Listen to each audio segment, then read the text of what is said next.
Hello and welcome to a new video. I was planning to make this video since quite a long time. Now we have January 2022 and yeah, we are in the middle of Corona, how to say. Difficult times for all racers, but nevertheless I decided to make this video finally today, and I will talk a little bit about the TRF420 and what you could do with it, what needs to be hop-upped on this car, what are the advantages, what are the disadvantages. Yeah, let's start right into it. So this video is mainly meant for racers who want to get the best out of their car. And I will mention all the topics which will directly improve the lap times. So lap time is the big focus of me. Due to the fact that there are still some 420 kits available, it makes also sense for listeners who maybe are considering to buy a Tamiya or who are racing a different car brand right now. Let's see, I mean, it's never too late to be blue in that sense. Building a new car is always something special, because with every car you build, you have more experience, and normally also the car is getting better. Also, the fact that if you build a new car, you can get sure that you have a car without any defects or tweaks on it, so it's fresh for race and you can have the best performance out of it. Of course, like me, my TRF420 is from summer 2021. I decided to build a new one for the German nationals, and the old one is still existing, and it's also not bad, but I can feel quite some difference because parts are getting worn out, and at a certain point for me it makes no sense to continue run that car as a primary car, but then I just switched to a second car and concentrate on that, and the other one is just my spare car, so something to play a little bit on a setup on tracks, and sometimes it happens that it's still better than the number one car, and then I'm learning a lot on setup. Let's dive directly into the important points on the TRF420. This model is still competitive, absolutely. Sometimes I hear racers, hey, why are you running Tamiya and things like that. In the end, it's a 110 touring car model like all the others on the market. It has 4 wheels. It has a suspension, it has some more parts to carry the battery, to carry the electrics, so it works pretty neat in my opinion, and it's definitely the best touring car Tamiya has ever presented. Now let's go into the option parts. The most important option part on the TRF420 is for sure the O-rings on the dampers, because the original O-rings supplied with the kit, the blue ones, are pretty leaky. The only advantage they have, they are running pretty smooth, but the dampers are leaking really a lot, so it's kind of annoying. So I recommend to use, for example, the Axon ORSO001 O-rings. Just replace the original Tamiya ones with the Axon ones, and there will be almost no leak, and the dampers will still work pretty nice. The second important part on that car is relating to the front drive shafts. The original 44mm black drive shafts are having the issue that the pins on the drive shafts, the 10mm, 9.8mm pin it is, they are too short. And the problem is that the blades who are contacting the direct coupling on the front axle, they are slipping over the pins, and the wear will increase quite a lot.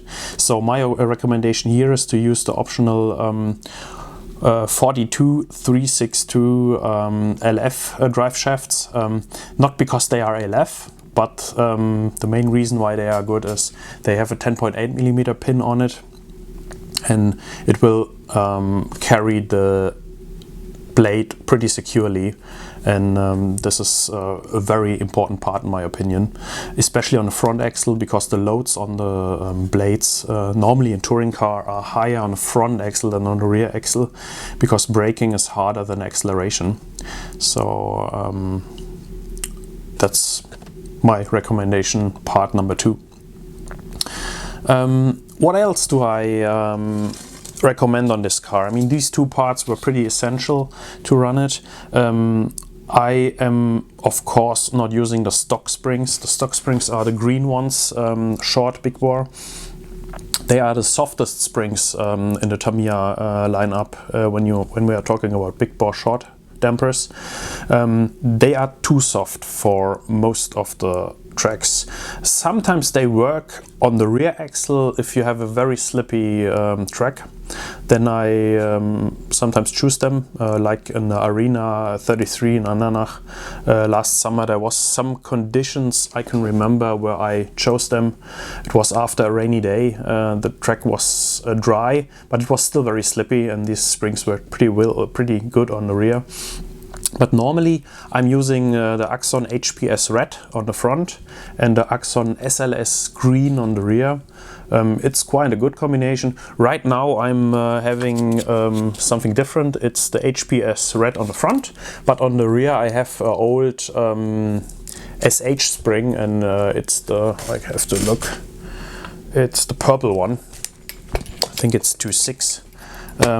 Because I'm right now running it on carpet on my local club track in Hanau, and I decided to go a little bit softer on the rear. Difference between HPS and HLS, or between the SLS and SH, is the HPS and the SLS are normally designed for bigger tracks. So they work. I mean, they work also on other tracks, but that's the official statement I got from Axon. The next point is also a very important point. I hear it quite often from customers. It's good that I hear it, because this kit has one problem out of the original kit. If you assemble the stabilizer bars, at this point here, there are the bolts on the suspension arms, and you attach the stabilizer, the ball connectors on it, and then you realize that they are running pretty not free. So they are kind of the tolerances are not matching up. So either the ball is too big or the connector is too small, and therefore I have a reaming tool from Square, TRF420, which will be available also again very soon. It was out of stock at the moment, but will be restocked. And with this tool you can grind up the ball connectors a little bit bigger. It's a nominal 5mm tool, so you can grind it by 2 or 3/10 up, and after grinding it will run pretty smooth, and this is exactly how it should run. Also on the rear, same problem. But on the rear I don't take off that much material. So on the front I take off about 3/10, and on the rear I take away about 1.5 of millimeters, and then they run pretty smooth, and this is exactly how it should run. And then coming to the servo saver, as you can see I'm running a servo horn here. That's the Tamiya one. But you can run any servo horn, which has about this length of, it's about, I have to see, just a moment, I can measure it up.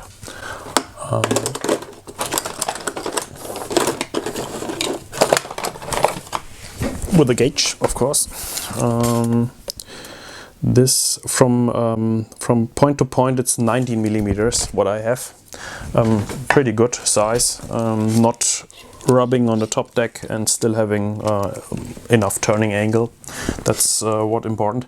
You can of course also use the high torque servo saver, which is supplied with the kit. Then I recommend definitely to use aluminum adapter on it, like the Square TGE 24TB, for example. Then you have pretty bulletproof servo safer, which will only go open or only will damage when you have really hard crashes. While when you are using the servo horn and you have a hard crash, then normally either the servo horn bends or the servo gear will give up. So that's a pretty important point to think about. It also depends on your personal driving style. Of course, the servo horn is the most direct connection between the servo and the steering. What else do I have modified on my car? As you can see, I have a diagonal link in here connecting the top deck and the lower deck. I'm running diagonal link since the 418 already, and I found it that good that I persisted to keep it in the car. Also on carpet, also on asphalt. For me, it's the best solution. Always be sure to set it up that it can rotate freely, so it's not clamping up, and therefore you can get sure that you have still a good flex characteristic in the chassis, but you will not have this kind of parallel movement between the top deck and the lower deck, also called nicking. So pretty neat solution, which is not available by stock or by standard from Tamiya, but I have created a kit where all the parts are included and you can build it up like that. It's principally a 50mm turnbuckle, 2 off-road ball connectors on the ends, and also some ball connector nuts with some spacers and screws, and that's pretty all to equip the diagonal link on the TRF420. Next point is the aluminum chassis, what I'm running also right now. Aluminum chassis brings the advantage to have different rigidity. Sorry, just a little bit missing the right name for it. It's having a different torsional stiffness than the original carbon chassis, and I cannot say if it's higher or lower, but it's different. And what can you expect when driving the aluminum chassis? Main advantage here is that the lap times will be more consistent, and over the whole run of, for example, 5 minutes, like it's on the ISTC rules, you will have a more constant heat and more constant lap times, and that's exactly the advantage. The disadvantage is that the fastest lap probably will be better on a carbon chassis, but in the end the total result counts, and therefore, in my opinion, on carpet the aluminum chassis is always better. Of course, there's also the mid-motor conversion kit from H2RD, which I am not recommending actually, because this car was designed to run with a motor configuration like that. Of course, it's an option. Many customers and many colleagues from me has tried it, but so far I cannot see anyone having a huge advantage from it. I personally tested the very early stage of that, and I have to say I also didn't feel any advantage, so I kept with the original configuration, and I'm still very happy with it. Also, second topic for the original motor mount position is that there's the alu chassis available, which is not available for the mid motor configuration. Next point is the ARS axle on the rear, which is also a pretty important part in my opinion, especially if your driving style is a little bit better. I don't want to judge about my driving style, but I feel a difference if I'm running the ARS axle, which is increasing the toe in when compressing the suspension. You get more toe in, so meaning in the corner you get more traction. You have a higher corner speed, and in total it makes the car more easy to drive. So for me, that's a no-brainer. I'm always driving ARS axle. I didn't throw it out since I put it in, so pretty happy with that as well. Next point, screws. The original steel screws are pretty good, nothing to complain about them, but to tune up the optics a little bit and to make the car a bit lighter, I'm using the square aluminum and titanium screw kit, which is also, yeah, it's an option. You don't need it, but it's looking good. And you have to care a little about tightening up torque on the top deck when you tighten up the screws. Aluminum screws are very delicate, so if you over tight them, they might break, and you need to be careful. But at least I didn't break a screw since ages, I have to say. Maybe that also one reason for that is that it's not the first car I've built, so I know a little bit how the torque needs to be in the hand. Feel free to try it out. Of course, you should not under tighten them, because then they will get loose, and if you over tighten them, they break. So it's kind of compromise. Of course, more easy is the original steel screw. You can pretty tighten them up to the max and they will not damage, which are working pretty good, so nothing to change here if you are focused a little bit on money, for example. Next point, TRF body mount adjuster. As you can see, I'm driving the aluminum adjusters on front and rear. It's principally an aluminum part where you put the snap pin through and you can adjust the body height by turning it down or up. Also for me a pretty important part, because when I'm setting the body, the racing body, I want to have the perfect height for it and also the perfect angle, so the front should not be higher than the rear, and things like that. But that's general touring topics. I don't want to go too much into detail on that point. Another point, what I hear pretty often is gear diff leak. Yes, the standard gear diffs on TRF420 leak a little bit. I'm using the standard O-rings, the black ones, which are in my opinion quite good. There are also optional O-rings from Axon, which improves the leak a little bit. But on the other hand, they also cost a little bit of friction, and I want to have the perfect constant diff where I know which oil I drive on a track and how the car behaves, and I got used to the Tamiya black O-rings so much, so I'm only using them, and it's a personal choice in the end.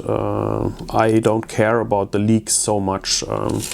I drove this car, for example, 8 batteries last week in Hanau, and I can see a little bit of leak on the chassis plate, so that's okay for me. No reason to change anything here. Next point are the brass separated suspension mounts on the front, which I'm running here. Principally no advantage over the aluminum standard parts. The only thing is they weigh 2.6 gram more per piece, so in total a little bit more than 5 gram more on the front axle. And as I was always having additional weights, especially in the front area of the car, I appreciate them because I don't have to add the additional weights. Currently with this setup and 1325 grams of total weight, including tires, battery and body, a 0.05 body, so ultra lightweight. What is it? It's the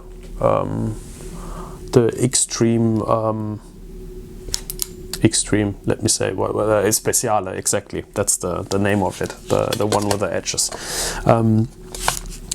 I have currently 15 grams in the center to keep the battery away from the belt. That's what I really like, and that was all what I have in additional weights. I have quite a big capacitor from the ESC. The wirings are quite short, so I think there's not much points to improve on weight here. Next point is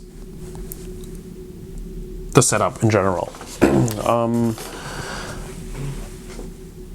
It's quite a difficult topic, because if I write down a setup which is fitting to my driving style and some racers are putting that setup on their car and they drive the first time maybe with it, then I often get the feedback, the setup you wrote down, it's not working for me.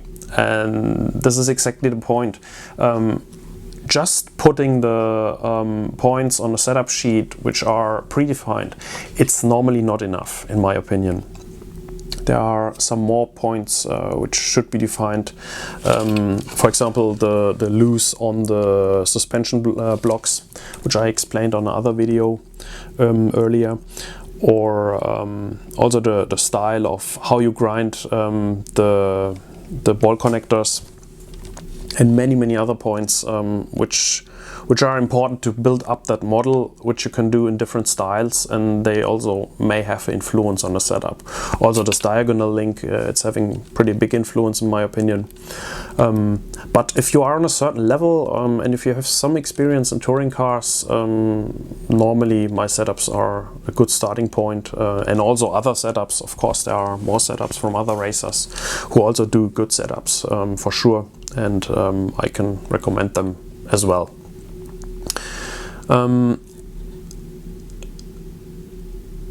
Next point is why Tamiya is so sloppy. That's a good point, which I hear pretty often.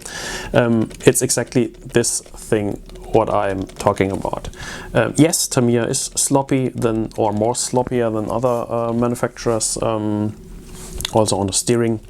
Including the horn, you can see there is some play, but it's not a bug, it's a feature, I always say. The Tamiya TRF cars are pretty tolerant when it comes to uneven points on the track or small stones, or also curbs, and this is kind of advantage in my opinion. You can drive pretty harsh over the curbs, and it's not so much to care about than on the others, and the car will not react that directly as if you would have no play, for example, or no slop on the car. So in that sense, I also don't do anything to prevent it. Of course, with the time, with some more hits here and there, with some crashes, the slope gets higher. There will be a point you need to point out by yourself when it's time to replace the suspension parts, the C-hubs, the suspension arms and the knuckles, for example. But for me, as this car is still from June and I didn't replace, I think I replaced the rear suspension arm yet. That was all due to a heavy crash, but that was all. And still everything, the first parts, and I'm happy with it.